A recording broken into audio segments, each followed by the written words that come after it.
ধর্ষকের মৃত্যুর আগে ধর্ষী তাকে মৃত্যুবরণ করতে হয়। এটা হচ্ছে আমাদের সোনার বাংলাদেশ।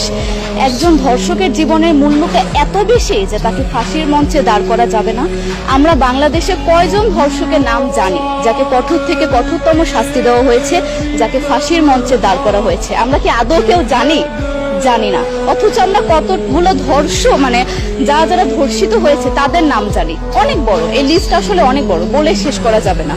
কুমিল্লার তনু, মাগুরার আসিয়া, 2 দিন আগেও কিশোরগঞ্জে 8ম শ্রেণীর একটি ছাত্রীকে বাসা থেকে তুলে নিয়ে ধর্ষণ করা হচ্ছে।